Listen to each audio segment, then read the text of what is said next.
Kiara Evans, a 12-year-old black girl, stands victorious in a dingy Chicago courtroom, her piercing gaze fixed on Judge Victor Hensley as he bangs his gavel, dismissing a shaky theft charge. Everyone thinks it's over, a brilliant kid beating a crooked system. Then, as Kiara steps into the humid afternoon, a brick smashes the courthouse window inches from her skull. A note tied to it snarling, "You'll pay, genius." Gasps erupt. This win just sparked a war that'll torch her life. What's Hensley plotting next? Before we dive in, tell us where you're watching from, and if you stand for justice exposing corruption, hit like and subscribe for more gripping tales like Kiara's. Kiara Evans wasn't born to lose. At 12, she'd already turned her South Side Chicago bedroom into a war room, walls plastered with notes from library books on constitutional law, borrowed under the skeptical glares of librarians who figured a black girl in a faded hoodie couldn't possibly understand the stuff. She did, better than most adults. Her mom, Tasha, a night shift nurse, called her the professor, with a tired smile, proud but clueless about the fire brewing in her kid. Kiara devoured case studies, memorized statutes, and dreamed of a world where justice wasn't just a word white folks threw around to feel good.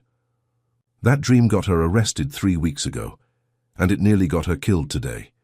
It started in Douglas Park, a patchy stretch of grass and cracked benches where Kiara liked to read after school. The sun was dipping low, painting the sky orange, when she sat under a scraggly oak, nose buried in a dog-eared copy of the Bill of Rights. Her jacket, a hand-me-down from Tasha, hung loose, hood up against the late September chill. She didn't hear the store alarm 2 blocks away, didn't see the clerk sprinting out, yelling about a smashed window and a stolen cash box. But the cops did. 3 of them, boots stomping, radios crackling, zeroed in on her like she'd waved. A red flag. "Hands up now!" one barked, a beefy guy with a buzz cut and a sneer. Kiara blinked, book slipping to the dirt, confusion twisting her gut. "Me? What did I do?" Another cop, wiry with a mustache, grabbed her arm, twisting. "Back. Black kid jacket near the scene, that's enough." No questions, no Miranda rights, just cuffs biting into her wrists as they hauled her off, parkgoers staring in stunned silence. The precinct was a blur of fluorescent lights and stale coffee stink. They booked her for robbery on nothing but... The clerk's vague nod. "Yeah, looks like her." Kiara sat in a holding cell, knees pulled to her chest, replaying every law she'd read. She knew they had no evidence, no witness tying her to the store, no stolen goods. Just her skin color and a cheap jacket. Hours later, they dumped her in front of Judge Victor Hensley's courtroom, a towering figure with a silver buzz cut, thick glasses magnifying cold blue eyes, and a reputation for locking up black kids. Faster than you could say due process. Prosecutor Daniel Voss, a slick blonde in a cheap suit, smirked as he laid out the charge. Theft, $200 from a corner store. Kiara's public defender, a jittery guy named Patel, mumbled, "About pleading out." She fired him on the spot. "I'll speak for myself," she said, voice steady, eyes locked on Hensley. The room snickered, but she didn't flinch. Trial day came fast. Kiara stood at the defendant's table, barely tall enough to see over, her braids pulled tight, wearing Tasha's old church dress, too big but ironed crisp. Voss strutted, tossing out weak jabs. "She was near the crime, fits the description, end of story." Hensley leaned back, arms crossed, a faint grin tugging at his lips, like he'd already written the guilty verdict.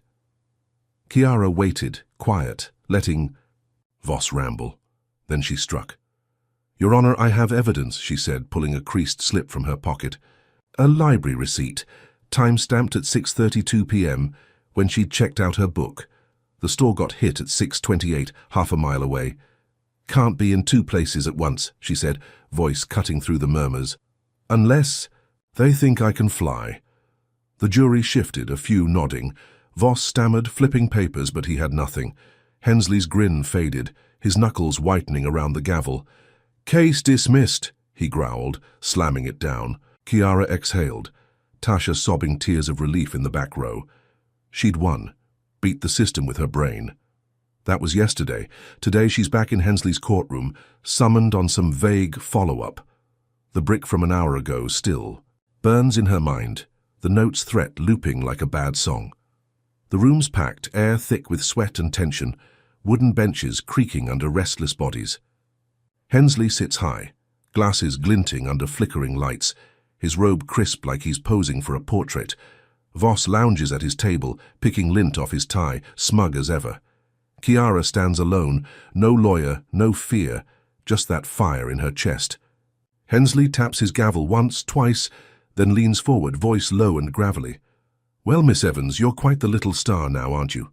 Beat the rap. Made us all look foolish." His lips twitch, not a smile, more a snarl.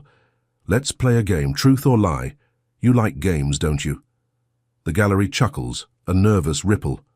Chiara doesn't. She stares him down, brown eyes unblinking, catching the flicker of hate behind his calm. He starts easy. "The law says you're innocent till proven guilty, truth or lie." It's a softball, a trap to make her look cocky or dumb. Everyone expects truth, the textbook answer drilled into every kid's head. Chiara doesn't bite. "Lie," she says, sharp and sure. Gasps ripple through the room. Voss snorts, leaning back like he's watching a comedy. Hensley's eyebrows lift, just a fraction, but his jaw tightens. "Explain that, genius," he says, mockery dripping like oil. Chiara steps closer, voice steady as stone. "In books, sure, it's truth, but out there, on my streets, black folks like me get guilty slapped on us the second we're born. Cops don't need proof. You don't either. You saw me, a black girl with a book, and figured, I'd stole something. That's the real law." Silence crashes down, heavy and suffocating. A woman in the back clutches her purse, wide-eyed. A man mutters, "She's right," under his breath. Voss shifts, uncomfortable, but Hensley doesn't blink. His fingers drum the desk, slow, deliberate. "You think you're smart, huh?"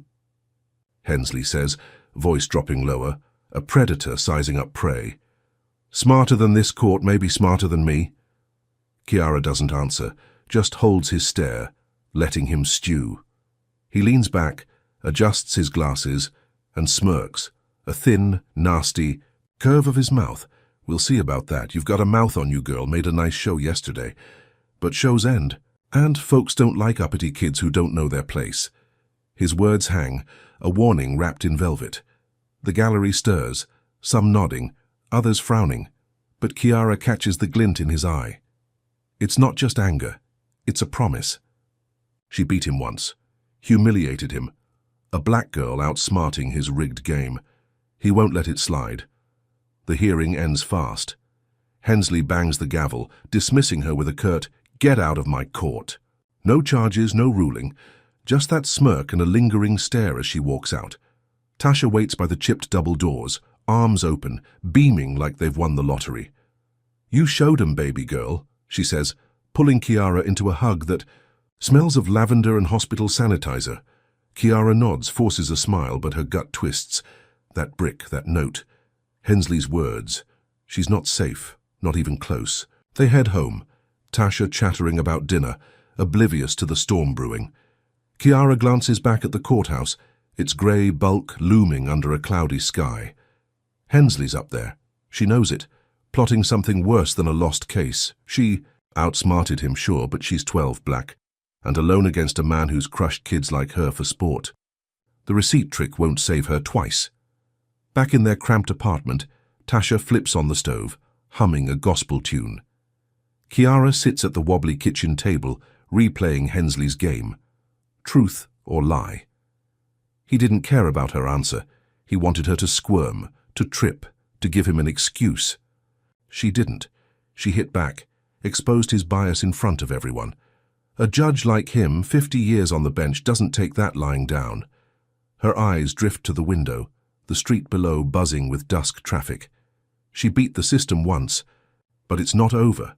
Hensley's coming and he's bringing hell with him. The brick was just the start. What's he got next? She clenches her fists, nails digging into her palms. Whatever it is, she'll be ready. She has to be. Chiara Evans slumped into the cracked vinyl chair at their kitchen table, the smell of Tasha's cornbread wafting through the tiny apartment. Her mom buzzed around, humming off key, apron dusted with flour, oblivious to the brick-sized knot in Chiara's stomach. "You're a hero, baby girl," Tasha said, setting a plate down with a grin that lit up her tired face. Took down that judge like David slinging at Goliath. We're safe now.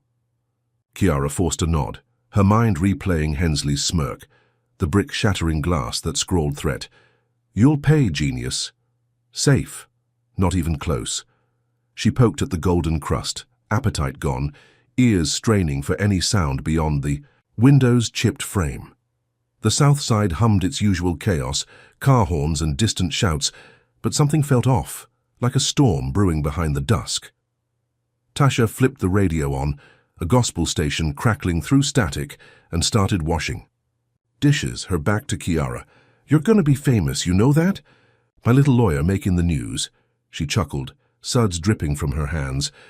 Kiara opened her mouth to argue, to warn her, but the words stuck. How do you tell your mom the system doesn't quit? That beating it once just paints a bigger target. She glanced at her law notes stacked on the table, pages curling at the edges. That receipt trick had saved her yesterday. But Hensley wasn't some corner cop you could outsmart and forget. He was a machine, oiled with hate, and she just kicked it into gear. The clock ticked past 8, shadows stretching long across the peeling linoleum. Kiara was halfway through a glass of lukewarm water when the front door exploded inward, splintered wood flying like shrapnel. Tasha screamed, dropping a plate that shattered into a dozen jagged pieces. 4 cops stormed, in boots pounding, flashlights slicing the dim room. Kiara Evans, hands up! The lead one bellowed, a squat man with a buzz cut and a badge glinting like a predator's tooth. Kiara froze, glass slipping from her fingers, water splashing her socks. What's this? Tasha yelled, rushing forward. But a second cop, lanky with a scar across his cheek, shoved her back, pinning her against the fridge. Stay put, lady, or you're next. Kiara's heart jackhammered, but she raised her hands slow, eyes darting between the intruders. What's the charge? She asked, voice steady despite the tremor in her legs. The lead cop sneered, pulling a crumpled warrant from his vest. Assaulting an officer. You roughed up one of ours during that park arrest. Judge Hensley signed off. Kiara's gut twisted. A lie, pure and vicious. She'd barely spoken that day, cuffed without a fight. That's bull, she spat. But the cop grabbed her arm, twisting it behind her back, metal cuffs snapping tight. Tasha lunged, clawing at his sleeve. She didn't touch nobody. You can't take her. Scarface shoved her again, harder, her head smacking the fridge with a dull thud. Back off or we'll haul you too. They dragged Kiara out, her sneakers scraping the floor, Tasha's wails echoing behind her. The hallway stank of mildew, neighbors peeking through cracked doors, too scared to speak. Outside, the night air hit like a slap, squad cars flashing red and blue, painting the block in eerie pulses. Kiara glimpsed the courthouse as they sped past, Hensley's chambers lit up, a shadow moving behind the blinds. Then she saw it. Voss. The prosecutor, leaning against a lamppost, whispering into a phone, his blonde hair catching the glow. He met her stare, smirked, and turned away. This wasn't random. Hensley and Voss had cooked it up together, a payback stew served cold and fast. The juvenile detention center loomed ahead, a squat brick fortress ringed with razor wire, floodlights bleaching the yard bone white. They shoved Kiara into intake, fingerprints smudging ink across her hands, mugshot camera flashing in her eyes. You're done, smartass, Buzzcut muttered, tossing her into a cell. The door clanged shut, steel echoing in the concrete box. She sank onto the cot, springs creaking under her slight frame, the air thick with bleach and despair. 2 other girls, older, watched her from across the room, one picking at a scab, the other braiding her hair in silence. Kiara ignored them, mind racing. Assault? No evidence, no witnesses, just Hensley's word. He didn't need proof. He had power. She replayed the arrest. Every second burned into her skull. No body cams on those cops, no questions asked. Just a warrant with Hensley's spiky signature, ink still fresh. This was retaliation, plain and ugly. She'd humiliated him, a black girl with a library receipt tearing his courtroom apart. Now he'd flipped the script, twisted her win into a crime. Her fists clenched, nails biting her palms. She wasn't wrong about the law being a lie for folks like her. Innocent till proven guilty? Not when your skin's the only evidence they need. Footsteps clacked down the hall, stopping at her cell. Two guards, beefy and bored, leaned against the bars, their voices low but loud enough to catch. "Little lawyer thinks she's hot stuff," one said, cracking his knuckles. "Hensley says she needs a lesson. Uppity brat's got it coming." The other chuckled, a wet, nasty sound. "Oh, she'll learn. Nobody crosses the judge and walks clean." They sauntered off, boots fading into the hum of flickering lights. Kiara's stomach churned, but her brain kicked into overdrive. Lesson. That brick was the warning shot. This was the real hit. Hensley wasn't playing court games anymore. He wanted her crushed. She scanned the cell, eyes landing on a stubby pencil wedged in the cot frame, left by some past inmate. She pried it free, fingers trembling, and grabbed a scrap of napkin from the floor. No paper, no phone, but she had her mind. She started scribbling, words flowing fast. Motion to dismiss, fabricated charge, no probable cause. Her handwriting, cramped, tiny to fit the space but sharp as a blade. She'd read about warrant flaws in those library books, cases where judges got sloppy. Hensley's hate might have made him careless. If she could get this out, prove the lie, she'd claw her way back. Hours crawled by, the cell growing colder, her breath fogging in the dimness. She tucked the napkin into her sock, praying for a chance. Tasha's face flashed in her mind, bruised from that shove, her screams cut off by the slammed door. Kiara's chest tightened. She'd beaten Hensley once, walked out of his court free. Now she was caged, her mom hurt, their home violated, all because she dared to win. Was this justice? A system that punishes a kid for being too smart, too black, too alive. She gripped the pencil tighter, its point dulled but defiant. Hensley thought he'd silenced her. He was wrong. The guard's words looped in her head. Teach her a lesson. What did that mean? A beating? A frame-up sticking her here for years? Or something worse, something final? She'd seen the news, kids disappearing from lockup, accidents nobody questioned. Hensley had the pull, the hate, the means. Her pulse raced, but she shoved the fear down. Panic wouldn't save her. Smarts would. She'd get this motion out, expose the setup, fight like hell. But how? Who'd listen to a 12-year-old in a cage? Drop a comment with number 1, if you think Kiara's right to keep fighting this rotten system. Or number 2 if you tell her to back off before it's too late. Smash that like button if you're raging at Hensley's dirty tricks, and hit subscribe to catch every twist of Kiara's battle. Could she really outsmart a judge who's already rigging the game? What's his next move to break her? Stick around to find out. Kiara Evans sat rigid on the juvie cot, the napkin with her scribbled motion tucked tight in her sock, its edges poking her ankle like a secret weapon. The cell's concrete walls pressed in, cold seeping through her thin jumpsuit, but her mind burned hot, piecing together Hensley's game. Assaulting an officer? A lie so flimsy it'd collapse under a breeze, but he didn't need it to hold. He just needed her locked up, silenced, a black girl who dared to make him look small. The guard's whispers about a lesson gnawed at her, their footsteps echoing down the hall like a countdown. She had to move fast. Morning broke grey and sluggish, light filtering through a slit window high above. The other girls in the cell stirred, one muttering in her sleep, the other glaring at Kiara like she'd stolen something. Breakfast came, a tray of watery oatmeal and a bruised apple, slid under the bars by a guard with a lazy slouch and a patchy beard. He lingered, eyes narrowing as he sized her up. "Heard you're some kind of genius," he said, voice thick with mockery. "Don't look so smart now." Kiara kept her face blank, spooning the mush, waiting for him to turn. When he did, she slipped the napkin from her sock, folding it tighter, her pulse thudding in her ears. This was her shot. The guard shuffled off, tray cart rattling, and Kiara scanned the cell block. Cameras hung in corners, lenses dark and unblinking, but she'd clocked a blind spot near the door during intake. She needed someone to get her motion out, someone who'd risk it. Hours dragged, her stomach knotting with every clank of metal, every shout from the yard. Then during rec time she saw him, a wiry guard with tired eyes and a limp, always hanging back while the others barked orders. He'd nodded at her once, a flicker of something human. She'd bet on that now. In the yard, a chain-link cage under a sagging sky, Chiara edged toward him, kids milling around tossing a deflated basketball. She kept her steps casual, head low, napkin palmed like a card trick. "Sir," she whispered, close enough to smell his stale coffee breath.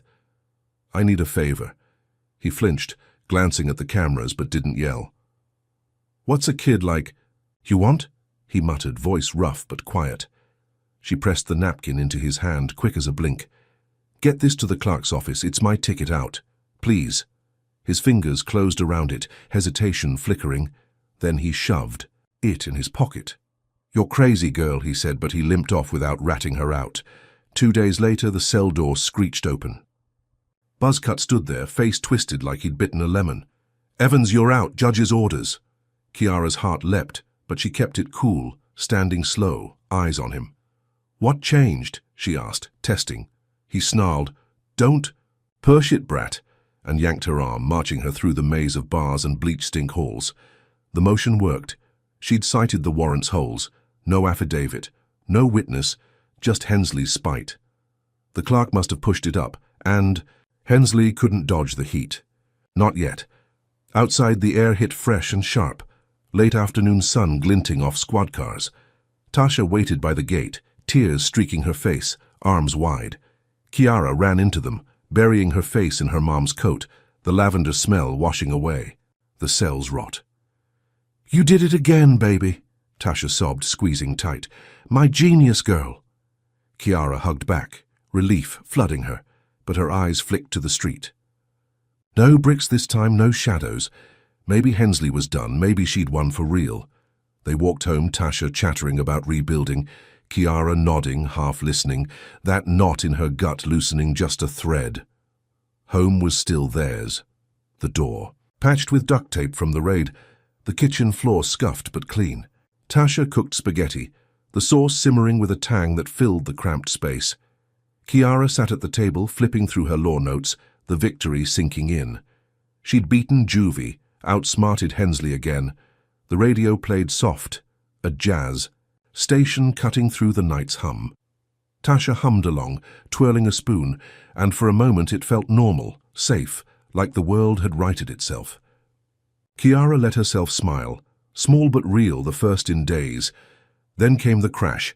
A bottle sailed through the window, glass exploding across the table, liquid splashing Chiara's notes. Flames roared up, orange and wild, licking the curtains, swallowing. The room in seconds. Tasha screamed, grabbing Chiara's arm, pulling her toward the door. "Get out!" she yelled, voice cracking over the fire's howl. Chiara stumbled, lungs burning, eyes stinging as smoke clawed her throat. They burst into E. The hall neighbors shouting, feet pounding stairs. Outside, the night glowed hellish, their apartment a torch against the sky. A voice cut through the chaos, raw and hateful. "Stay down, black trash." Chiara spun, searching, but the figure melted into the crowd, a ghost with a match. Fire trucks wailed in, hoses blasting, but the damage was done. Their home was gutted, walls charred black, everything they owned ash. Chiara stood barefoot on the sidewalk, Tasha clutching her, both shivering in the October chill. The crowd buzzed. Phones out, filming the ruin. Chiara's eyes caught something in the wreckage, a singed scrap fluttering free.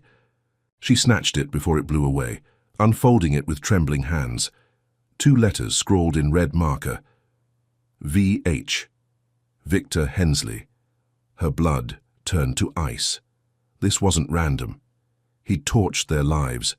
A judge stepping out of his robe, into the dark. Tasha sobbed into Chiara's shoulder, muttering about starting over, but Chiara barely heard. Her gaze locked on the note, those initials a brand on her soul. Hensley didn't just want her locked up. He wanted her broken, erased. The raid was a jab, this was a haymaker. She'd thought the courtroom was the battlefield, that her brain could shield her. Wrong. He'd gone feral, beyond law, beyond reason.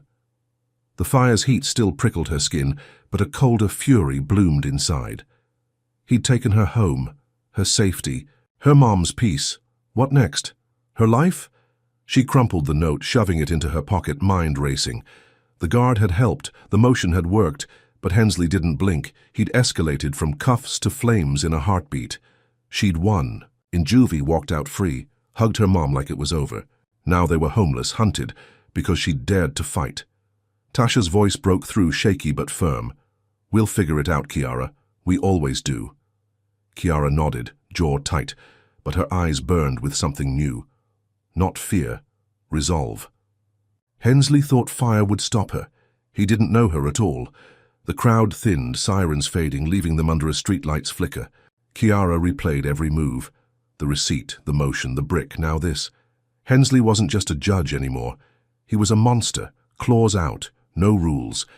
She'd beaten him twice, legal and clean, but he'd ditched the playbook. Her notes were ash, her books gone, but her mind was still hers. She'd rebuild, hit back, expose him. But how? With what? The VH note was proof, but flimsy against a man who'd burn a building to spite a kid. She needed more. She needed a plan. Kiara Evans stood on the smouldering sidewalk, the charred skeleton of their apartment looming behind her, Tasha's arm trembling around her shoulders. The fire's heat lingered, a ghost on her skin, but the VH note in her pocket burned, hotter. Hensley had torched their lives and she had nothing left. No home, no books, just her mom and a fury that wouldn't quit. Tasha wiped her eyes, voice cracking. "Where we gonna go, baby?" Kiara's jaw tightened, scanning the street, the crowd's murmurs fading into a dull roar. She had one name, Jamal Carter. Jamal was her classmate, a lanky 13-year-old, with a mop of curls and a brain wired for tech, always tinkering with busted laptops in the school library. He lived 3 blocks over, in a sagging brownstone with his grandma, a spot Kiara had crashed at once when Tasha pulled a double shift. She grabbed Tasha's hand, pulling her through the chaos of flashing lights and gawkers. "We're not done yet," she said, voice low, steady. Tasha stumbled, shoes crunching glass, but followed, trust outweighing her exhaustion. The walk was quick, the night air biting their lungs, every shadow a threat after Hensley's fire. Jamal's grandma, Miss Ruth, answered the door, her grey, bun-tight, eyes widening at their soot-streaked faces. "Lord, what happened?" she gasped, ushering them in. The living room smelled of mothballs and fried chicken, a faded couch sagging under crocheted blankets. Kiara spilled it fast. The arrest, the courtroom, the raid, the fire, Hensley's initials on that note. Miss Ruth clutched her chest, muttering prayers while Jamal bounded downstairs, laptop under his arm, curiosity sparking in his dark eyes. "You saying a judge did this?" he asked, voice high with disbelief. Kiara nodded, pulling out the crumpled scrap. "He's not just a judge. He's a monster." Jamal sat up on the coffee table, cracked screen glowing as his fingers flew over keys. "If he's dirty, there's a trail," he said, cracking his knuckles like a boxer stepping into the ring. Kiara leaned in, Tasha hovering, still dazed. Jamal hacked into police databases, bypassing firewalls with a grin, pulling up files no kid should touch. Names scrolled fast, but one stuck, Hensley. Linked to a dozen arrests of black teens, all shaky charges, all pushed through by a tight circle of cops. "Look at this," Jamal said, pointing. "Same 5 badges on every case, a ring, your judge runs it." Kiara's pulse raced. Proof, hard and real, not just a hunch. She grabbed a notepad from Miss Ruth's junk drawer, scribbling a public complaint, her handwriting sharp, despite the tremble in her fingers. "Hensley's framing kids like me, and these cops are his. Muscle," she said, words flowing like a river breaking a dam. Jamal typed it up, clean and brutal, listing names, dates, the fire as the latest hit. They posted it to a local forum, anonymous but raw, and watched it spread. By morning it hit. Twitter hashtags blooming, and Hensley hates, Yock's justice for Kiara. Protests flared outside the courthouse, a sea of signs and chants, voices shaking the glass. News vans rolled in, cameras catching the chaos. Kiara peered through Jamal's window, heart pounding as the crowd swelled. Tasha squeezed her hand, whispering, "You did this, baby." 3 days later, Hensley caved. A press release hit the wires, case suspended, Investigation pending. Kiara exhaled, a weight lifting. Her name cleared again. She'd turned the tide, flipped Hensley's game with Jamal's tech and her words. They crashed on the couch, Tasha snoring softly, Jamal grinning like they'd robbed a bank. "We got him," he said, fist-bumping her. Kiara nodded, hope, flickering, fragile but alive. Maybe this was it. Maybe he'd back off. That hope died at the rally. A week later, Kiara stood on a makeshift stage in Douglas Park, the same spot where it all started, megaphone in hand. Hundreds gathered, fists raised, her complaint now a manifesto plastered online. "Hensley's done," she said, voice booming over the cheers. "We're louder than his lies," the crowd roared, a wave of power she'd sparked. Tasha beamed from the sidelines, Miss Ruth clapping beside her. Kiara felt invincible, 12 years old and bending the world.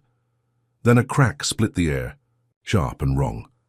Pain seared her arm, blood blooming on her sleeve, and she stumbled, megaphone clattering to the planks. Screams erupted, bodies scattering as Kiara hit her knees, clutching the wound. A bullet grazing her bicep, close enough to kill if it had shifted an inch. Tasha rushed up, hands shaking, pressing a scarf to the blood. "Stay with me," she yelled, voice breaking. Jamal dove beside her, eyes wild, scanning the trees. "Sniper," he hissed, dragging her behind a bench.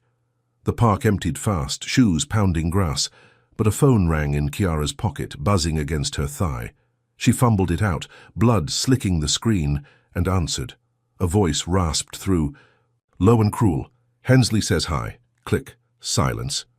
Her arm throbbed, hot and wet, but her mind raced faster. Hensley. He'd lost the case, the crowd, his grip, so he'd aimed to kill.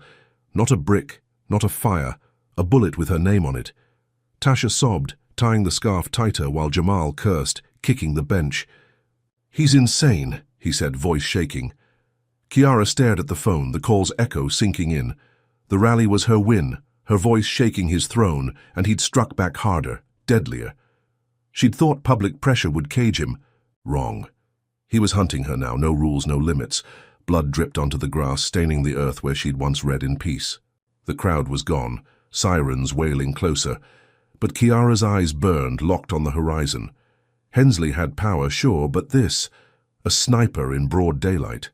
He'd crossed a line even his cop ring couldn't hide. She winced, pain spiking, but her brain churned. That call was a taunt, proof he wouldn't stop. She'd exposed his game, rallied a city, and he'd answered with lead. Tasha rocked her, whispering prayers, but Kiara's fists clenched. He'd missed. She was alive. That was his mistake. Paramedics swarmed in, lights flashing, voices shouting over the chaos. They patched her arm, a shallow graze, no bone hit, but the sting was a reminder. Hensley played for keeps. Tasha clung to her, tears soaking her shirt, while Jamal paced, muttering about revenge. Kiara sat still, bandaged tight, mind spinning. The complaint had worked, the protests had stung, but this wasn't a courtroom anymore, it was war. Hensley thought a bullet would end her. She'd make him regret it. But how? With her arm patched and her name on his kill list, what came next? Drop a comment with number 1 if you'd fight back like Kiara after that sniper shot, or number 2 if you think she's in too deep to win. Hit like if Hensley's racist revenge has you boiling, and smash subscribe to see Kiara turn this nightmare around. Should she run or strike harder? What's Hensley got up his sleeve after missing his mark? Stay tuned to find out. Kiara Evans sat on Miss Ruth's lumpy couch, her bandaged arm throbbing under a fresh gauze wrap. The sniper's graze a dull ache she could almost ignore. Tasha hovered, pressing a cold cloth to her forehead, her hands trembling with every glance at the blood-stained sleeve Kiara still wore. "You're staying right here, baby," Tasha said, voice tight, eyes red from crying. "No more rallies, no more fighting. He almost took you." Kiara nodded, letting her mom fuss, but her mind was elsewhere, replaying that raspy call. "Hensley says hi." He'd tried to kill her in Douglas Park, missed by inches, and she wasn't about to curl up and wait for round 2. Jamal paced the cramped living room, his laptop open on the coffee table, screen glowing with protest footage looping online. "That shot's everywhere," he said, voice edgy, curls bouncing as he moved. "Folks are pissed, hashtags are blowing up, news stations too. Hensley's gotta be sweating now." Kiara leaned forward, wincing as her arm shifted, and watched the clips, shaky phone videos of her stumbling, blood dripping, the crowd scattering in panic. Her words from the rally echoed, tinny but fierce. "We're louder than his lies." The sniper hadn't silenced her. It had amplified her. She grabbed Jamal's wrist, stopping his restless march. "We hit harder," she said, voice low, firm. "That cop ring file, leak it all, names, dates, everything." Jamal's eyes widened, then he grinned, a wild spark igniting. "You sure that's dropping a bomb?" Kiara nodded, her good hand clenching. "He shot at me. I'm not hiding." Tasha froze, cloth dripping onto the floor, but didn't argue. She'd seen the fire in Kiara's eyes too long to stop it now. Jamal cracked his knuckles, diving back into the keyboard, pulling up the hacked police records. Hensley's name tied to every crooked arrest, every black kid railroaded, every cop on his payroll. They uploaded it raw, no filter, to every platform they could hit. The bomb landed fast. By noon, a local news station ran it. "Judge Victor, Hensley linked to racist cop conspiracy." The anchor's voice shook, scrolling names Kiara and Jamal had unearthed. Twitter erupted. A Hensley must fall trending nationwide. Protest clips racking up millions of views. Evening news doubled down. A grainy photo of Hensley glaring from his bench plastered across screens. The mayor caved under the heat, voice clipped.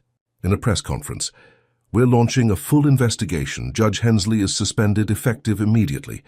Kiara watched from the couch, Tasha squeezing her shoulder, Jamal whooping like they'd won the Super Bowl. "We did it, Kiara! He's toast!" he yelled, fist pumping. She smiled, thin but real, feeling the weight shift. Hensley was down. Stripped of his gavel, his power cracked. She'd turned a bullet into a knockout. That night they ate Miss Ruth's fried chicken, grease slicking their fingers, the TV humming in the background. Kiara's arm ached less, the wind sinking in. She'd rallied a city, exposed a monster, and walked away breathing. Tasha laughed for the first time in days, recounting how the neighbors had cheered the news. Jamal bragged about his hack, reenacting the upload like a war story. Kiara let herself relax, just a little, the knot in her gut unwinding. She'd stopped Hensley cold.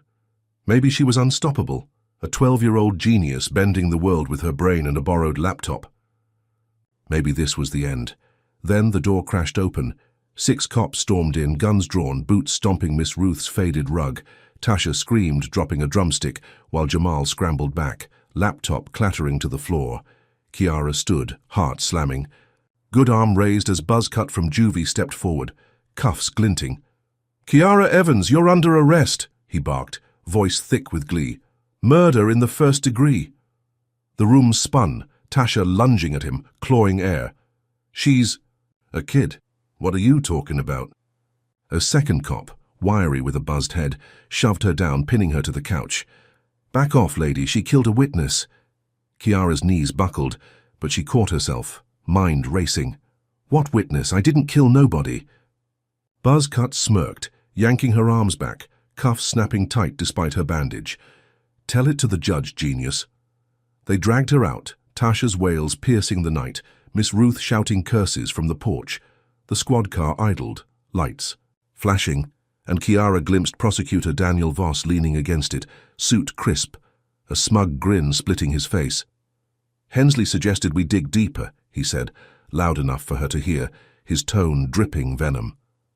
"Found something interesting." She glared, blood roaring in her ears.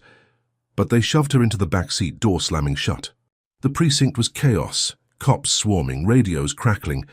They booked her fast, fingerprints smearing ink, mugshot flashing her stunned face. Buzzcut tossed her into an interrogation room, concrete walls closing in, a single bulb buzzing overhead. He slid a photo across the table, a man mid-30s, throat slit, blood pooling on a grimy floor. "Recognize him?" he asked, leaning close, breath sour. Kiara stared, stomach lurching. She didn't, never seen him. "That's your witness," he said, tapping the image. "Guy who saw you at the park robbery, found him dead this morning. Your prints are on the knife." Her breath stopped. Prints? She hadn't touched a knife, hadn't killed anyone. "That's impossible," she said, voice shaking but sharp. "I was at the rally, then home. Hundreds saw me." Voss sauntered. Intai loosened, carrying a plastic bag. Inside, a kitchen knife, blade stained dark, her fingerprints clear on the handle. "Found it in your burned-out apartment," he said, voice smooth as oil. "Matches the wound. You're done, kid." Kiara's mind screamed, piecing it together. Hensley. He'd planted it, faked the witness, turned her win into a death sentence. The rally, the leak, the suspension. All bait to lure her out, then crush her with this. She sat back, cuffs biting her wrists, staring at the knife she'd never held. Her prints? How? Then it hit. The raid part 3, when they'd grabbed her. Waterglass twisted her arms. They'd lifted them then, banked them for this. A setup so tight it'd choke her. Voss leaned in, breath hot on her face. "Death Row's got a spot for you. Hensley's real pleased." She glared, fury boiling. Over fear. He'd lost his bench, so he'd framed her for murder, a lie so big it'd bury her alive. The system wasn't just rigged, it was a machine built to grind her to dust. The room spun, cold sweat beading on her neck. She'd exposed his ring, turned the city against him, and he'd answered with a corpse and her prints. Genius or not, she was 12, black and cuffed, facing a gallows she couldn't outsmart. Tasha's screams echoed in her skull, Jamal's shock, Miss Ruth's prayers. She'd thought she'd won, felt unstoppable, rallied a movement. Now, she was a killer in their eyes. Hensley's puppet show stealing her life. Her good hand clenched, nails digging into her palm. He'd gone from bullets to this, each hit worse, deadlier. She'd fight, sure, but how? With what? They hauled her to a cell, steel clanging. The bulbs buzz her only company. She sank onto the cot, bandage soaking red from the strain, mind racing. Hensley had power, sure, but this was desperation, a cornered animal lashing out. The knife. The witness, all fake but airtight unless she cracked it. Her rally speech looped in her head. Were louder than his lies. Were they? Or had he just drowned her out with blood? She stared at the wall, resolve hardening. He'd framed her for life, but she wasn't dead yet. She'd find a way, she had to. Kiara Evans slumped against the cell wall, the cold concrete biting through her jumpsuit, her bandaged arm pulsing with every heartbeat. The murder charge hung like a noose, Hensley's frame-up tightening around her neck. That knife with her. Prince, the dead witness she'd never met. Voss's smug grin, all of it screamed setup. She'd exposed his cop ring, turned the city against him, and he'd answered with a lie so big it could bury her for life. The bulb overhead buzzed, casting jagged shadows, her only company the echo of Tasha's screams from the arrest. She clenched her fists, nails digging into her palms, mind racing for a way out. Footsteps clacked down the hall, sharp and deliberate, stopping at her cell. A woman stepped into view, mid-40s, with a tight bun of greying hair and eyes that cut like glass. She wore a faded blazer, too big for her wiry frame, and carried a battered briefcase. "Kiara Evans?" she asked, voice low, steady. Kiara nodded, wary, standing slow. "I'm Lena Brooks, lawyer. Used to be, anyway. Heard about your case, you're not what they say." Kiara's brow furrowed, hope flickering faint. "You believe me?" Lena leaned closer, bars between them, her gaze unwavering. "I know Hensley. Framed me out of my license 5 years. Back. Same tricks. Fake evidence, dirty cops. You're his new toy." Kiara's pulse quickened, pieces clicking. "He's got my prints on a knife I never touched. Says I killed some guy tied to my first case." Lena's lips thinned, a grim line. "Classic Hensley. Plants a body, pins it on you, laughs while you swing, but you're sharp. That rally? That leak? You've got fight." She slid a notepad through the bars, pencil taped to it. "Write it down. Everything. I'll get it out." Kiara grabbed it, hands trembling, words spilling fast. The raid where they'd grabbed her glass, the fire, the sniper, now this. She detailed the knife, the timeline, how she'd been at Miss Ruth's, when the murder happened. Lena read it, nodding slow. DNA tampering, sloppy if we push it, I've got to play. Next morning, Lena smuggled the plea out. A handwritten bomb slipped to a clerk she still trusted. It hit the judge's desk by noon. Chiara's case, a motion to dismiss, alleging fabricated evidence, Hensley's vendetta laid bare. The courtroom buzzed when they hauled her in, cuffs chafing her wrists, Tasha and Jamal in the back row, faces pale but fierce. Lena stood beside her, no license but all grit, arguing to a new judge, a stern woman named Carter, with a no-nonsense stare. "This girl's a target," Lena said, voice ringing. "Hensley's prints are all over this, not hers." Voss smirked from his table, tossing out weak counters. "She's violent, dangerous, a killer." But Carter's eyes narrowed, flipping through Chiara's plea. Then the break came. Lena had tracked a rogue cop, a jittery guy named Ortiz, one of Hensley's ring who'd flipped. He shuffled in, sweat beading his brow, testifying under oath. They lifted her prints off a glass, planted them on the knife. Hensley ordered it after the rally, wanted her gone. The room erupted, gasps and murmurs, Voss's face draining white. Chiara's chest loosened, air rushing in. Carter banged her gavel, silencing the chaos. "Bail granted," she snapped, glaring at Voss. "This stinks. Investigation's widening." Chiara exhaled, Tasha sobbing relief, Jamal fist-pumping. She'd done it again, clawed free with Lena's help. Hensley's frame was cracking. They posted bail fast, Tasha scraping every dime, and Chiara walked out. Into dusk, air crisp against her skin. Lena led them to a safe house, a rundown duplex on the west side, windows boarded, locks tripled. "Lay low," Lena said, handing Chiara a burner phone. "Hensley's down, but he's not out." Chiara nodded, hugging Tasha tight, Jamal crashing beside her on a musty couch. She felt it. Victory. Real this time. Ortiz's words, Lena's hustle, the judge's ruling, all bricks in a wall Hensley couldn't climb. She'd beaten the murder. Rapp walked free again. Maybe he was done, his power gutted, his tricks spent. She let herself breathe just for a moment, the weight lifting. That night shattered it. Chiara woke to screams, not hers, piercing the safe house walls. She bolted upright, Tasha clutching her, Jamal scrambling for the light. Smoke curled under the door, thick and acrid, but it wasn't fire this time. Feet pounded outside, voices snarling racial slurs, a mob's roar. The window exploded, glass spraying, and masked figures stormed in, bats swinging. Chiara dove, pulling Tasha down, but Lena wasn't fast enough. A hulking man in a hood grabbed her, slamming her against the wall, her head cracking sickeningly. On the plaster. "Hensley sends regards," he growled, then swung again, blood splattering as Lena crumpled, lifeless. Chiara screamed, lunging, but Jamal yanked her back, Tasha clawing at the floor. The mob tore through, smashing furniture, chanting hate, their boots leaving red smears. Chiara's eyes locked on Lena's body, skull caved, eyes blank. The woman, who'd saved her, now a corpse. The attackers vanished as fast as they'd come, sirens wailing too late. Chiara crawled to Lena, hands shaking, blood soaking her knees. A phone buzzed in the wreckage, a video popping up, Hensley smirking on a dark screen, voice calm. "Paid 'em good to end this, black brat. You're next." The clip cut out, leaving silence and death. Tasha sobbed, rocking, while Jamal stared. Pale, hands trembling. Chiara's world tilted, Lena's blood warm on her skin, Hensley's voice looping in her skull. She'd won bail, thought him finished, his suspension a cage. Wrong.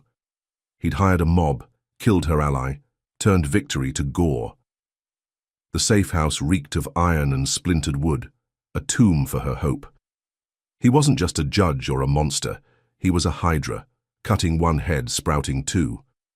She'd exposed him, freed herself, and he'd answered with murder, not hers but close enough to break her. She stood, legs shaking, wiping Lena's blood on her shirt, fury swallowing grief. Hensley had cash, muscle, hate, and no bottom. The courtroom was a game. This was war, raw and bloody. Lena had believed in her, fought for her, died for her. That video was his taunt, proof he'd kill anyone to get her. Tasha grabbed her arm, pleading, "We run, Chiara, now!" But Chiara shook her head, eyes burning. Running wouldn't stop him. He'd taken her home, her friend, now Lena. What next? She'd hit back, but how? With her hands stained red and Hensley laughing, what could she do? Drop a comment with number 1 if you'd avenge Lena's death like Kiara's planning, or number 2 if you think she should flee before Hensley strikes again. Smash like if this racist mob's brutality has you fired up, and hit subscribe to see Kiara fight this nightmare to the end. Can she turn Lena's blood into Hensley's downfall? What's his next play with her cornered and bleeding? Stick around to find out. Kiara Evans knelt in the wreckage of the safe house, Lena's blood crusting on her hands, the air thick with splintered wood and hate. Tasha rocked beside her, sobs muffled in her sleeve, while Jamal stood frozen, clutching his cracked laptop, its screen flickering with Hensley's taunting video. Paid him good to end this black brat. Lena's body lay still, skull shattered, a sacrifice to Kiara's war. The sirens wailed closer, too late to matter, and Kiara's chest burned, not with fear but rage. Hensley had killed her ally, turned Bale into a bloodbath. She wouldn't let it stand. Jamal snapped out of his daze, voice shaking. "We've got the video, his voice, his confession. We can bury him." Kiara nodded, wiping her hands on her jeans, the red smears a vow. "Upload it, everywhere," she said, sharp and cold. Tasha grabbed her arm, eyes wild. "Kiara, no!" "He'll come harder." But Kiara pulled free, meeting her mum's gaze. "He's already coming. Lena's dead. We hit back or we're next." Jamal plugged into a neighbor's Wi-Fi, fingers flying, posting the clip to every corner of the internet. Forums, Twitter, YouTube, raw and unedited. Hensley's smirk, his words, "Live for the world to see." It detonated fast.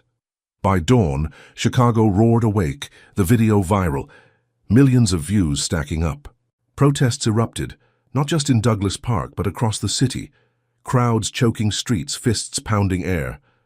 "Hensley's a murderer," they chanted, signs scrawled with Lena's name, Kiara's too. News helicopters buzzed overhead, capturing the chaos. Tires burning, windows smashed, a river of anger flooding downtown.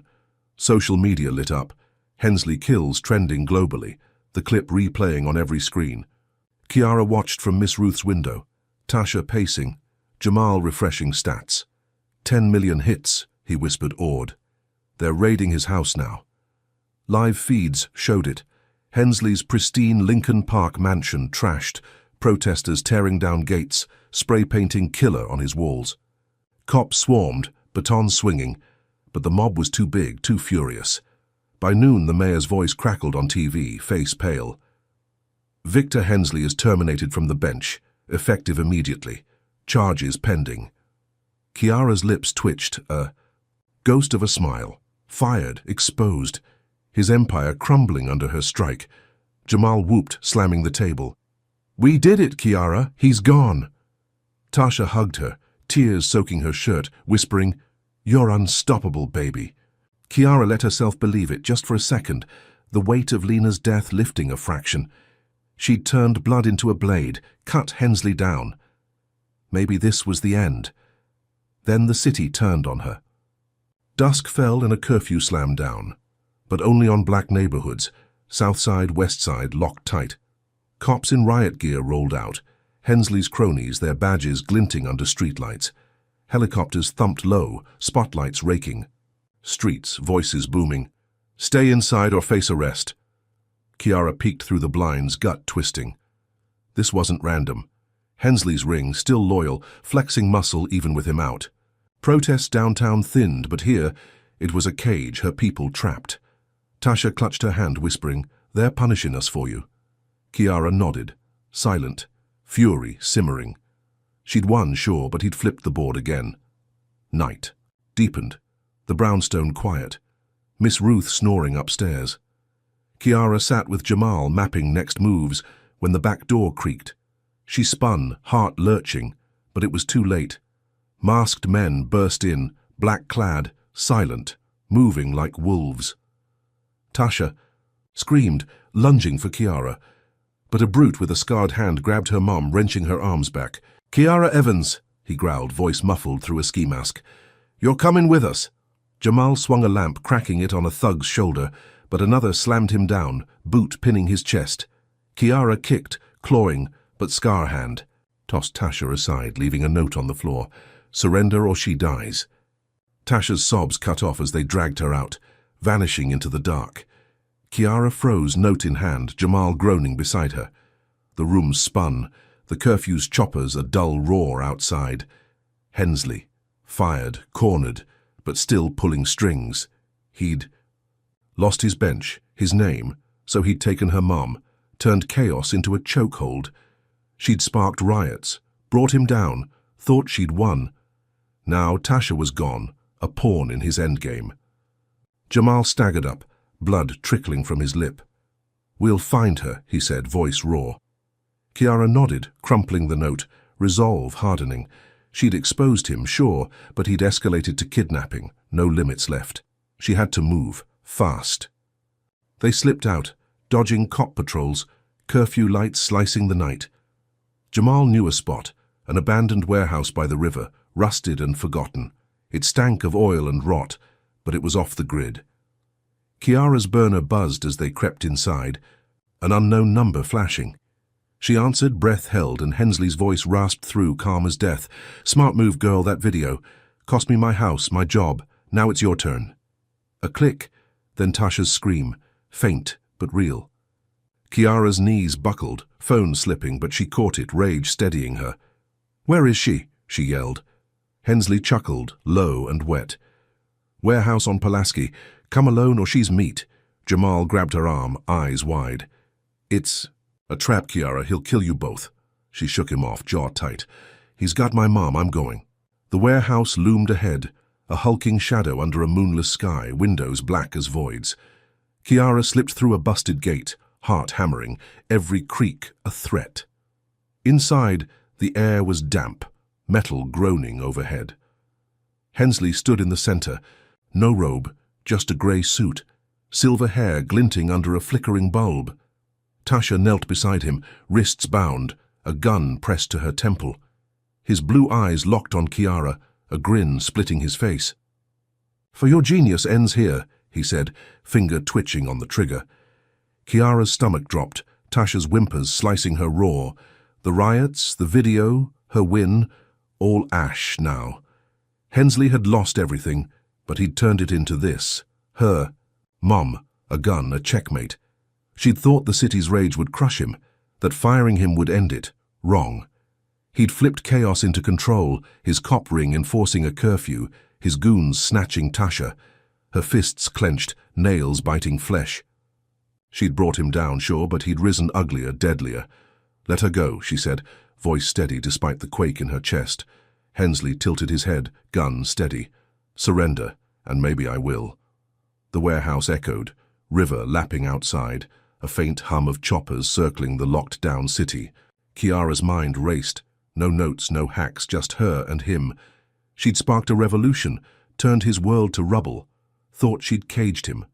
Now Tasha's life hung on his whim, her win, a noose tightening. He'd lost his bench, his power, but kept his hate, wielding it like a blade. She stepped closer, eyes on Tasha, then him. "You're done, Hensley, everyone knows." He laughed, a dry rasp. "Not if you're dead."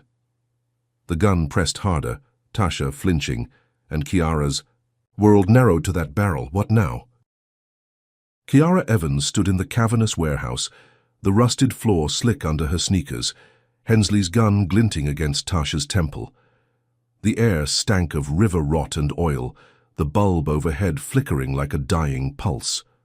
Tasha's eyes, wide and wet, begged silently, her bound hands trembling. Hensley's grin stretched tight, a predator savoring the kill, his silver hair stark against the gloom.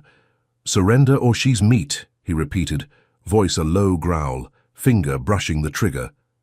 Kiara's heart slammed, every beat a war, drum. But her mind raced faster, searching for a crack in his trap. She'd sparked riots, trashed his life, thought she'd won. Now Tasha's life hung on her next move. She raised her hands slow, palms out, voice steady despite the quake in her chest. "Take me instead. Let her go." Hensley's eyes narrowed, a flicker of surprise, then amusement. "Brave little genius." "Huh?" Fine, step closer. Tasha whimpered, shaking her head, but Kiara locked eyes with her mum, a silent promise. I've got this. She edged forward, each step echoing, the burner phone heavy in her pocket. Hensley shoved Tasha aside, her knees, hitting the floor with a dull thud, and grabbed Kiara's arm, wrenching her close, gun now at her throat. You're mine now, he hissed, breath sour, his grip iron. Tasha scrambled up, unbound but frozen, sobbing. Kiara, no! Hensley barked at her. Run, or I shoot her here. Tasha stumbled back, tears streaking her face, then bolted, for the door disappearing into the night. Kiara exhaled, relief sharp but fleeting. Her mom was safe, but she was alone with him, the barrel cold against her skin. She'd bought time, but for what? Hensley chuckled, a wet rasp, dragging her deeper into the warehouse, past crates and shadows. You think those riots scared? Me? Cost me my bench, sure, but I've got more. You're just a bug I'll squash. Kiara's fingers brushed the phone, a plan sparking. She'd traded herself, but she wasn't helpless. She tapped the record button, blind, praying it caught his voice. Why me? She asked, loud, clear, stalling. What's a kid got that's worth all this? He laughed, shoving her against. A crate, gun steady. You're a symbol, girl. Black brat who thinks she's smart, riling up the trash. I run this city, not you. That cop ring? Mine? The mob? Mine? Lena's head? Mine too. His words flowed, smug and unfiltered, every syllable gold on that recording. Kiara's pulse raced, hope flaring. He was confessing, too arrogant to stop. She pushed harder, voice rising. So you framed me for murder? Burned my home? Shot at me? Hensley grinned, leaning close, eyes glinting. Every damn time. Planted. That knife torched your dump, hired the sniper. You kept squirming, so I took your lawyer, your mum. I own the system, kid. You're nothing. Kiara's stomach twisted, his hate a flood, but she kept still, letting him talk. The phone hummed, capturing it all. Cop ring, Lena's death, the works. She needed this out. Live now. Jamal. He'd know how. Hensley's grip slackened, gun dipping as he ranted, lost in his venom. Kiara seized it, twisting free, bolting for a stack of barrels. He roared, firing wild, bullets pinging metal, sparks flying. She ducked, heart in her throat, and texted Jamal the file, fingers fumbling. Live stream this, now. She hit send, praying he'd see it, as Hensley charged, gun raised. You're dead, he bellowed, but sirens wailed outside, close, loud. Her text had pinged. Cops were coming. She dove behind a crate, breath ragged, waiting. Hensley froze, head snapping toward the sound, fury twisting his face. Doors crashed open, boots stormed in, flashlights slicing the dark. Drop it, Hensley, a cop yelled, a dozen guns trained on him. He snarled, swinging the barrel toward Kiara, but she rolled, dodging as shots rang out. He crumpled, blood pooling, his suit soaking red. Kiara staggered up, lungs burning, cops cuffing his limp hands. She stumbled out, night air hitting her face, Tasha rushing from a squad car, arms wide. They collided, Tasha sobbing, You're alive, baby. Kiara hugged back, shaking, the phone still clutched tight. Jamal had done it. The stream was live.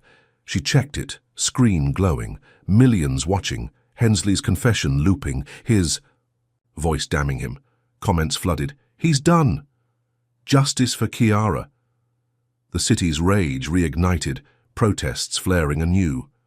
Cops swarmed Hensley, alive but bleeding, his empire exposed mid-gloat. Kiara exhaled, Tasha safe, herself free. The win real this time. She'd traded herself, turned his trap into his tomb. Hours later, they crashed at Miss Ruth's, Tasha clinging to her, the TV blaring Hensley's downfall. She'd beaten him. Again her smarts and a phone toppling a giant. She let herself rest, eyes drifting shut, victory sweet. Then the blast hit. A deafening boom shook the brownstone, walls cracking, glass shattering. Kiara jolted awake, Tasha screaming, smoke choking the air. She stumbled up, ears ringing, and saw it. Jamal's room, a fireball where his hideout had been. She ran, coughing, shoving debris, and found him limp under rubble, blood streaming from his skull. Jamal, she yelled, voice raw, shaking him. but his eyes stayed shut, chest still. A laptop glowed nearby, cracked but alive, a dying message typed out, "Hensley's boss says you're next." The screen flickered, then died, smoke curling around them. Kiara's knees buckled, Tasha pulling her back, sirens wailing again. Jamal was gone, his grin, his hacks, his fight snuffed out. The bomb wasn't Hensley, he was cuffed, bleeding, done, his boss. Someone bigger, watching, striking when she'd won. She'd freed Tasha, exposed Hensley live, thought it was over. Wrong. The stream had hit millions, but it had woken a beast. Her hands shook, Jamal's blood warm on her skin, Tasha's sobs a distant hum. Hensley was a pawn, a loud one. But this was the real game, and it had just claimed her best friend. She stood, legs wobbly, staring at the wreckage. The riots, the confession, her gambit, all victories turned to ash. Hensley's boss didn't care about his fall. They'd cut losses, hit harder. Jamal's message burned in her mind. You're next. She'd traded herself, saved Tasha, caged Hensley, but the war wasn't hers to win yet. Tasha clung to her, whispering, "We've got to go." But Kiara's eyes hardened, fixed on the laptop's dead glow. She'd beaten one monster, lost another friend. What now? With Jamal gone and a shadow looming, how could she fight? Drop a comment with #1 if you'd keep battling after losing Jamal like Kiara, or #2 if you think she's lost too much to win. Hit like if Hensley's boss bombing her world has you reeling, and smash subscribe to catch Kiara's next move against this hidden giant. Can she outsmart a foe she can't even name? What's this puppet master planning with Hensley down? Tune in to find out. Kiara Evans stood amid the smoking ruins of Miss Ruth's brownstone. Jamal's blood sticky on her hands, his lifeless body buried under rubble. The bomb's echo rang in her ears, Tasha's arms tight around her, shaking with sobs. That cracked. Laptop screen burned in her mind. Hensley's boss says you're next. Hensley was cuffed, bleeding in custody, his confession live for millions, but this wasn't his hit. Someone bigger, darker had struck, taking Jamal to send a message. Kiara's chest heaved, grief clawing her raw, but fury steadied her. She'd saved Tasha, toppled Hensley, thought she'd won. Now her best friend was dead, and the real enemy loomed unseen. Tasha pulled her back, voice breaking. "We've got to move, baby. They'll come again." Kiara nodded, wiping her hands on her jeans.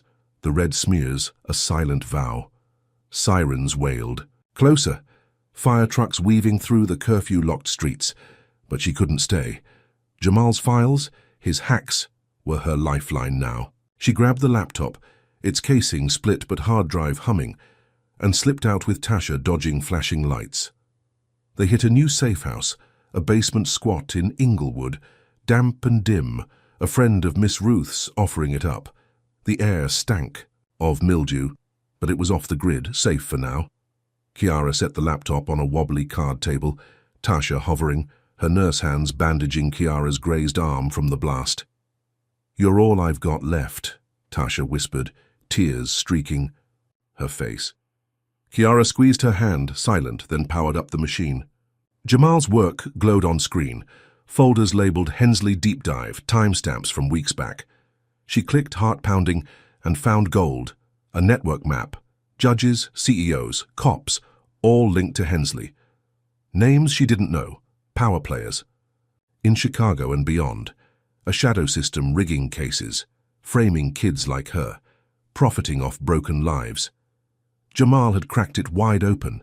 Her fingers shook, scrolling through emails, wire transfers, a web of corruption thicker than she'd imagined. Hensley was a cog, loud and vicious, but these names, Roland Pierce, a billionaire developer, Judge Evelyn Tate, a federal bench shark, ran the show. Kiara's breath caught, piecing it. The curfew, the mob, the bomb, all their moves to protect the machine. She'd caged Hensley, but they'd cut him loose, hit harder. Jamal's last hack was her weapon now. She typed fast, compiling it all, screenshots, docs, his notes, into a leak, raw and unfiltered. "This ends it," she muttered, sending it to a reporter she'd seen on TV, a gutsy woman named Carla Diaz who'd grilled the mayor. The leak hit like lightning. By morning, Diaz's station ran it. Secret network behind Hensley exposed. The screen flashed Jamal's files, Pierce's name bold, Tate's too, a federal probe launched within hours. Protests reignited, louder, angrier, spilling past curfews, citizens storming City Hall with chants of burn it down. Kiara watched from the basement, Tasha beside her, the TV's glow cutting through the gloom. Feds raided Pierce's penthouse, Tate's chambers, headlines screaming, "Corruption scandal rocks nation." Hensley's conviction came fast. Life sentence slapped down, the city hailing Kiara a hero. She exhaled, Tasha hugging her tight, a flicker of triumph piercing her grief. She'd turned Jamal's death into a spear, struck the beast's heart. Maybe this was it. Then the door exploded inward. Not cops this time, but a SWAT team, black-clad, no badges, rifles raised. Kiara dove, pulling Tasha behind the table as boots stormed in, glass crunching underfoot. "Kiara Evans, terrorist!" one barked, voice muffled through a mask, leveling his gun. Tasha screamed, shoving Kiara down, but a shot cracked, blood spraying as her mom crumpled, clutching her chest. Kiara yelled, lunging for her, but a gloved hand yanked her back, slamming her to the floor. "Stay down, brat," he snarled, zip-tying her wrists. Tasha wheezed, red pooling under her, eyes fluttering, alive but fading. Kiara's world spun, panic clawing her throat. "She's hurt. Help her," she screamed, kicking, but they dragged her out, Tasha's gasps fading behind. The street was dark, no sirens, no lights, just a black van waiting. These weren't locals, their gear gleamed, high-tech private muscle. Pierce's, Tate's, the networks. She'd exposed them, sparked the probe, thought she'd won. Now, Tasha was shot, maybe dying, and she was cuffed, helpless. They tossed her into the van, engine roaring as it peeled off, city fading to blur. Her mum's blood stained her shirt, warm and wet, a knife in her gut. The van rocked, speeding through backroads, her captors silent, faces hidden. Kiara's mind raced, no phone, no Jamal, just her brain against this. She'd leaked the network, brought feds crashing in, turned Hensley's boss into a target. They'd hit back fast, not with cops but mercenaries, a strike to erase her. Tasha's face flashed, pale and bleeding, her last shield gone. She'd won the probe, sure, but at what cost?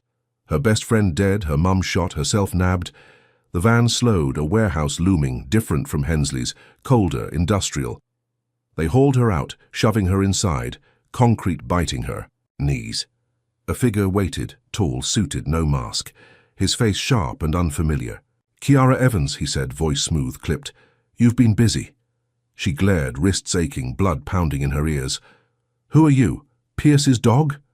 He smirked, stepping closer, polished shoes clicking. "Doesn't matter. You poked the hive. Hensley was loud, messy. We're not."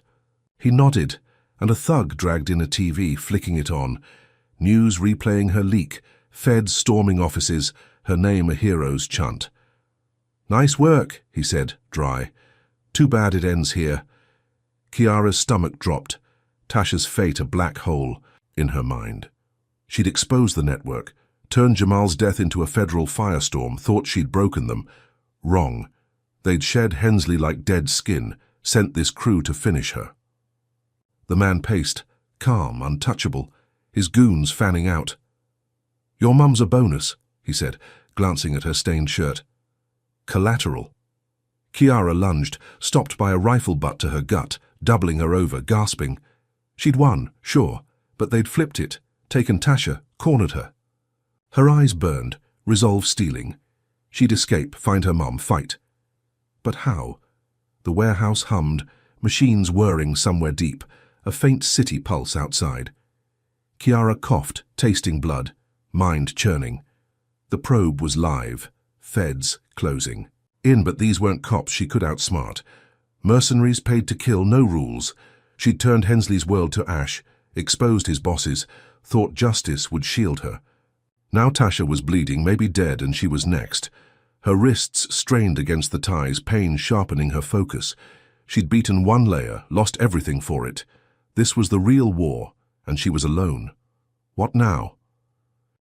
Kiara Evans knelt on the warehouse floor, zip ties cutting into her wrists, the mercenary's rifle butt still aching in her gut. Tasha's blood stained her shirt, a wet reminder of the SWAT raid that had ripped her mum away, shot and fading. The suited man paced, his smirk cold, the TV blaring her victory. Feds raiding Pierce's empire, her leak a national firestorm. She'd exposed the network, thought she'd won, but they'd flipped it, left Tasha bleeding, nabbed her like prey. Her eyes burned, mind racing despite the pain. She wasn't done. Not yet. The man stopped, shoes gleaming under the warehouse lights, voice smooth as ice. "Oh, you're a pest, Kiara. Pierce liked Hensley's noise, kept us busy. Now you've got feds sniffing, bad for business."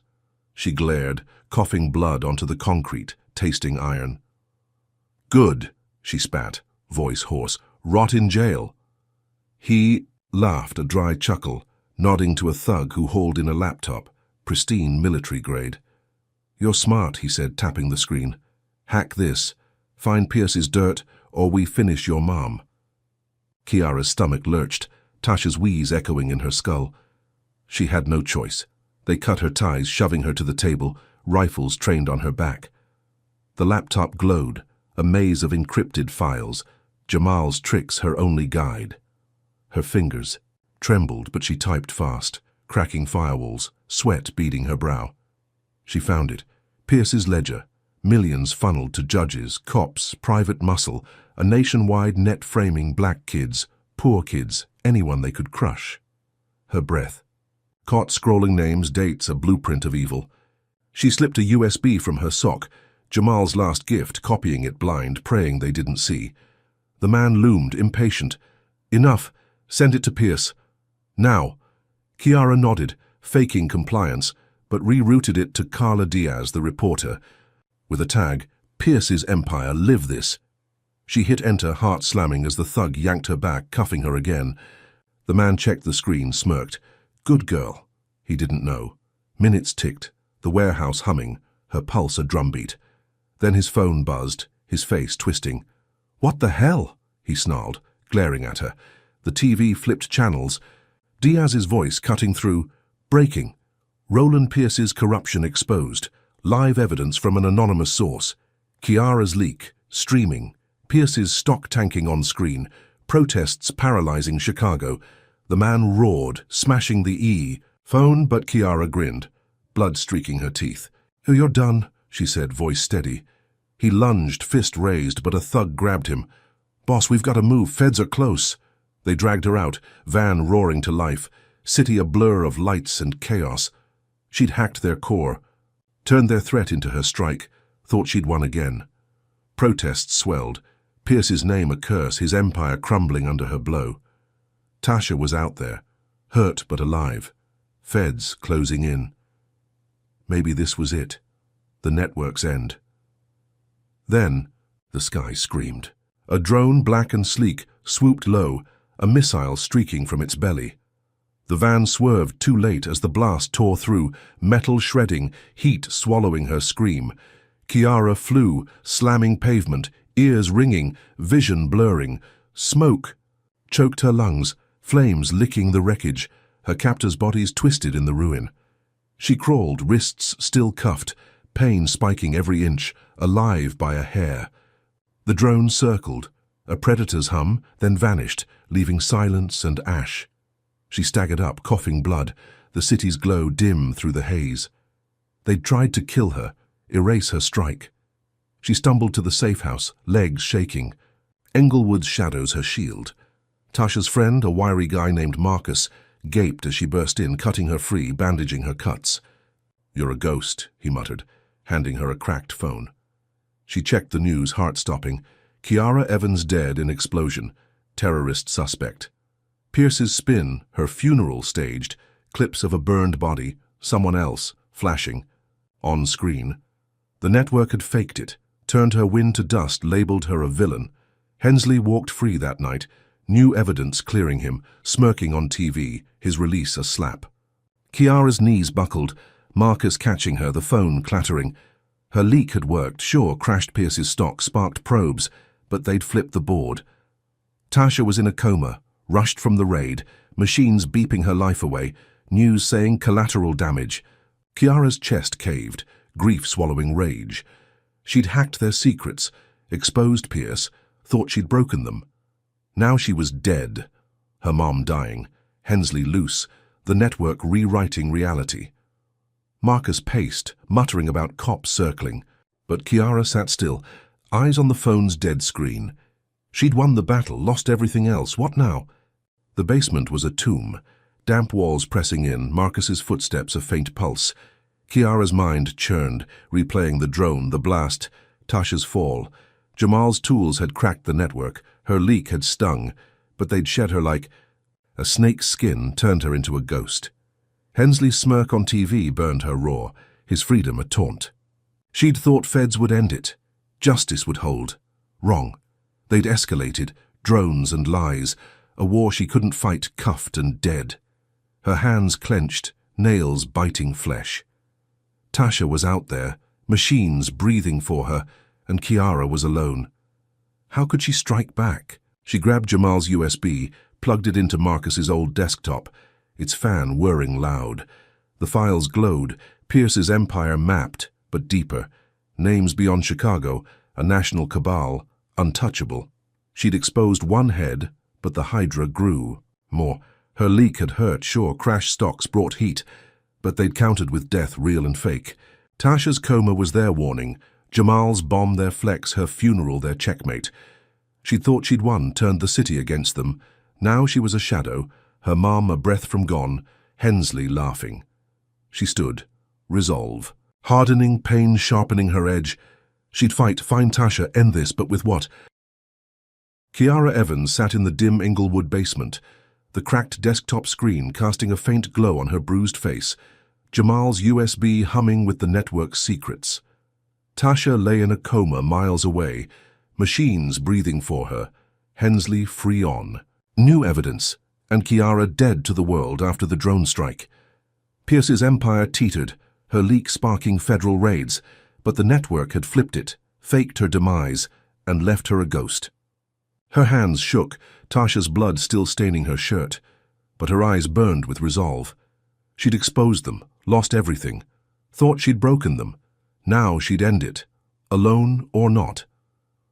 Marcus paced behind her, his wiry frame tense, muttering, about cops sniffing closer. You're a target, Kiara, they'll find you. She ignored him, digging into the USB's files, tracing Pierce's moves. A mansion in Lake Forest, 40 miles north, a fortress of glass and steel, his last stronghold. She'd hit there, crack his shell, finish what Jamal started. Marcus handed her a stolen ID, a delivery girl's badge from a friend's gig. Barely.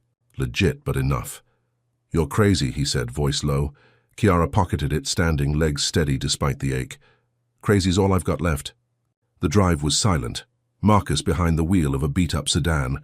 Headlights off on back roads. The city's chaos a distant hum. Kiara clutched the USB, mind racing. Cameras, guards, Pierce's arrogance her edge. She'd lost Jamal. Tasha's life hung by threads, but Pierce was flesh, not a god. The mansion loomed at midnight, a glowing cube against the woods, security lights slicing the dark. Marcus dropped her at the gate, engine idling. Don't die, he said, peeling off. Kiara slipped through, ID flashing at a sleepy guard, her hoodie shadowing her face. Package for Pierce, she mumbled, heart pounding. He waved her in, bored. Inside the air was sterile, marble floors gleaming, walls lined with art she'd never afford. Guards patrolled, but she moved fast, planting tiny cameras, Jamal's stash scavenged from the safe house. Behind vases, under tables, each lens a silent eye. She found Pierce's office, third floor, a glass-walled throne overlooking the lake, his voice drifting through the door. She slipped in, crouching behind a desk, camera aimed as he paced, phone to his ear, suit crisp despite the Fed's heat. Hensley's out, the girl's dead, he snapped, voice smooth, smug. We're clean, keep the judges quiet, and this blows over. Kiara's blood boiled, fingers tapping the burner phone, linking the cameras to a live feed. She texted, Carla Diaz. Pierce confessing now. Stream it. Pierce kept talking, oblivious, his words gold. We've framed kids for years, black ones mostly. Keeps the system humming. Hensley was loud but useful. Kiara got lucky, stirred the ants. Drone. Took care of her. He laughed, a dry rasp, pacing closer to her hiding spot. Tasha's next if she wakes, loose ends die. Kiara's chest tightened. Tasha's name a knife, but she held still. Feed live, millions watching by now. The TV in the corner flickered. Diaz's voice cutting in. Live. Roland Pierce admits corruption. His face froze on screen. His own. Words looping, the feed she'd rigged blasting him raw. He spun, phone clattering, eyes wide as his empire crashed live. Kiara stood, stepping into view, hoodie down, blood-streaked shirt a banner. Not dead yet, she said, voice steady, sharp. Pierce's jaw dropped, then twisted into a snarl, lunging for a desk drawer, pulling a gun. She dove, rolling behind a couch as he fired, bullets shredding leather, glass exploding around her. Sirens wailed outside, feds breaching the gates, drawn by the stream. Pierce roared, firing wild, but boots stormed in, voices barking, "Drop it!" He swung the gun toward her, finger twitching, then crumpled under a hail of shots, blood pooling on his marble floor. Kiara staggered up, coughing dust, feds cuffing his limp hands, Hensley's name echoing in their radios. Rearrested, linked to Pierce's confession. She'd done it, broadcast his end, crashed his world, avenged Jamal, Lena, herself. Her legs shook, relief flooding as agents swarmed, one nodding at her. "You're a damn hero, kid." She bolted, stealing a squad car in the chaos, racing to Tasha's hospital, 40 miles blurring past, Pierce's fall a roar on the radio. She'd ended him, turned his arrogance into a noose, thought she'd won clean this time. The hospital loomed, sterile and white, her sneakers squeaking on tile as she sprinted to ICU. Tasha lay there, tubes snaking her arms, machines beeping a fragile rhythm. Kiara sank beside her, grabbing her hand, cold but alive. "We did it." "Mom," she whispered, tears streaking her face. She'd infiltrated, exposed, survived, her genius toppling a titan. It was over. Then a nurse slipped in, quiet, syringe glinting in her hand. Kiara frowned, instinct prickling, but too late. The woman plunged it into Tasha's IV, a faint hiss, and the machines flatlined, a shrill wail piercing the room. "No!" Kiara screamed, lunging, but the nurse bolted, vanishing down the hall. Tasha's chest stilled, eyes shut, gone. Kiara shook her, sobbing, "Wake up, Mom, please." Doctors rushed in, shoving her back, paddles sparking, but nothing. Flatline, dead. Pierce's last order, whispered live. Tasha's next. He'd lost, sure, but struck from the grave, snatching her win. Kiara collapsed, hands clawing the floor. Tasha's blood on her shirt now joined by this, a wound, no. Bandage could fix. The feds had Pierce, Hensley, the network cracking, her cameras sealing their fate. She'd fought, infiltrated, broadcast, turned their empire to rubble, thought she'd saved her mum. Wrong. The hospital buzzed, doctors muttering, a cop guarding. The door, but her world was silent. Tasha's hand cold in hers. She'd won the system, lost her heart. Pierce's death was hollow, his final hit stealing everything. Her sobs echoed, raw, broken, victory ash in her mouth. The room spun, sterile stink choking her, machines a mocking hum. She'd ended Pierce, sure, crashed his stock, caged Hensley again, sparked justice nationwide. But Tasha was gone. Jamal too, Lena's blood still on her knees. She'd thought smarts could shield her, that exposing them would save her family. Now she was alone, 12 and orphaned, the network's last laugh, a syringe in the dark, her fists clenched, nails biting flesh, resolve flickering faint. She'd beaten them, but at what cost? With Tasha dead and the war won, what was left? Kiara Evans stood in the rain-soaked cemetery, a cheap black dress clinging to her bruised frame, the casket before her, a wooden shell holding Tasha's body. The flatline's wail still echoed in her skull, the nurse's syringe a ghost in her. Vision. Pierce's final strike snatching her mum from the hospital bed. Feds had Pierce's corpse, Hensley back in cuffs, the network crumbling under her broadcast. But victory tasted like ash. Jamal gone, Lena dead, now Tasha, all for her. Fight. She clutched a soggy rose, thorns pricking her palm, the preacher's voice a dull hum over the patter of drops. She'd won, sure, ended them, but at what cost? The crowd was small, Marcus beside her, his wiry frame hunched under an umbrella. Miss Ruth sobbing into a handkerchief, a few neighbors muttering prayers.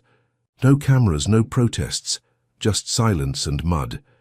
Chiara's leak had sparked a federal storm, Pierce's confession crashing his empire, Hensley's too. But the hospital's chaos had let that nurse slip through, Pierce's last order a dagger in her heart. She'd infiltrated his mansion, turned his words into a noose, thought she'd saved Tasha. Now she was alone, 12 and orphaned, the system's hero with nothing left. She dropped the rose, dirt swallowing it, and turned away, resolve fading to numb. Back at the Englewood basement, she sank onto a cot, the damp air heavy, Marcus brewing coffee in the corner. The TV flickered, news replaying Pierce's fall. Her death still a headline, Tasha's coma a footnote before the poison hit. She stared at her hands, bloodstains gone but etched in her mind, Tasha's cold fingers a weight she couldn't shake. She'd vowed to quit, to walk away, let the feds finish it. Her smarts had burned too much, cost too many. She'd beaten Hensley, Pierce, exposed the network, but they'd taken her family, her fight, her soul. What was left to give? A faint beep broke the silence, Marcus jolting, coffee spilling. Chiara frowned, tracing it to Jamal's cracked laptop. Shoved under the cot, its battery somehow alive. She pulled it out, screen flickering on, a hidden USB slot glowing green. Her breath caught, fingers trembling as she clicked it open. A video file labeled for Chiara popping up, time-stamped days before the bomb. Jamal's face filled the frame, curls wild, grin faint but real. If you're seeing this, I'm... Probably toast, he said, voice tinny. But listen, Tasha's not dead. I rigged a drug, reversible, with Marcus. She's safe, Canada, hidden. Check the folder. Chiara's heart stopped, rewinding, replaying. Not dead. She clicked the folder, files spilling out. Hospital logs, a fake death cert, coordinates in Ontario, Marcus's signature on a smuggled note. Her knees buckled, a sob ripping free, Marcus rushing over, eyes wide. He told me, he stammered, but after the bomb I thought it failed. Chiara shook her head, tears mixing with rain on her face, relief crashing through grief. Tasha was alive, Jamal's last hack a lifeline, her mom smuggled out before the syringe hit, a decoy body swapped in the chaos. She'd buried an empty box, mourned a lie. She clutched the laptop, mind spinning, joy sharp but fleeting. Tasha was safe, Canada, alive, a miracle from Jamal's grave. She'd won Pierce's end, thought it hollow, but this flipped it, her mom breathing, waiting. Her hands steadied, diving back into the files, Jamal's voice looping. One more thing, Pierce wasn't the top, check Cabal. She opened it, a new map glowing. Pierce a node, not the head, linked to senators, CEOs, a national web, framing kids coast to coast, black lives their fuel. Hensley a pawn, Pierce a lieutenant, the real power higher, untouchable, still active. Her stomach dropped, the room tilting. She'd exposed Pierce, crashed his stock, caged Hensley. Thought she'd gutted the beast, wrong. They'd cut losses, let her die, kept spinning. Tasha's survival was a gift, but this cabal was a hydra, head sprouting beyond Chicago, beyond Pierce. The feds had scraps, her leak a dent, but the core thrived, laughing at her hollow win. She'd saved her mom, sure, but Jamal, Lena, they'd died for a fraction of the fight. Her fists clenched, nails biting flesh, resolve roaring back. She'd beaten pawns, lost everything, gained Tasha, now faced giants. Marcus paced, coffee cold, muttering about Canada, but Chiara's eyes locked. On the screen, coordinates burning in her mind. She'd go, find Tasha, hold her, but not hide. This cabal, this shadow had taken her city, her friends, her life, and shrugged off her blows. She opened a flight site, fingers flying, booking a ticket to D.C., the nation's power hub, where Pierce's map pointed next. Her jaw tightened, a faint smile curling her lips, not joy but defiance. She'd won a battle, thought it over, buried her mom in tears. Now Tasha lived, and the war stretched wide. The basement hummed, Marcus's footsteps fading, the desktop's fan a steady drone. Kiara replayed Jamal's video, his grin a spark in the dark, Tasha's survival a fire in her chest. She'd exposed Hensley, Pierce, turned their worlds to rubble thought justice would hold. Now she saw it, a national net, deeper, uglier, waiting. She'd beaten them once, lost her soul, gained it back with Tasha's breath. DC loomed, a new battlefield, the cabal's heart pulsing. She packed the USB burner phone, a knife from Marcus's drawer, eyes blazing. She wasn't done. She'd burn it all down.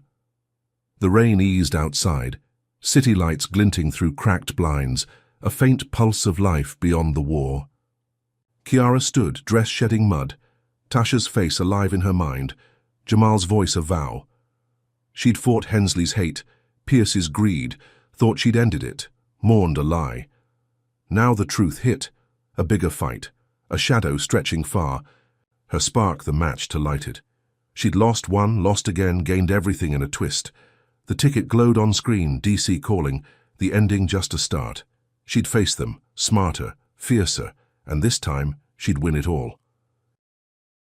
Kiara Evans' journey in racist judge plays Truth or Lie with black schoolgirl in court, but she's a legal genius with a high IQ, unveils profound truths about resilience, justice, and the cost of fighting systemic evil.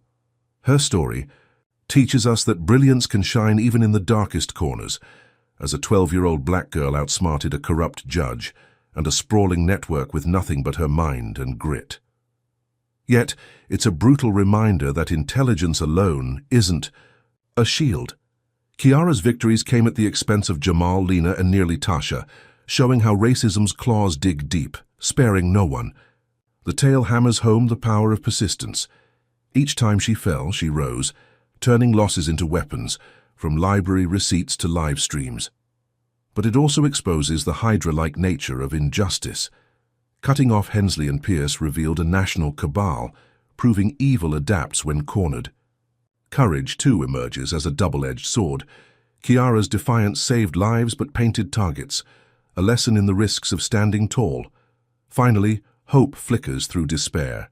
Tasha's survival, a gift from Jamal's grave, shows even in defeat, love endures. This story demands we question, how much must one sacrifice to break a broken system? So what do you take from Kiara's fight? Drop a comment if her grit inspires you to challenge injustice.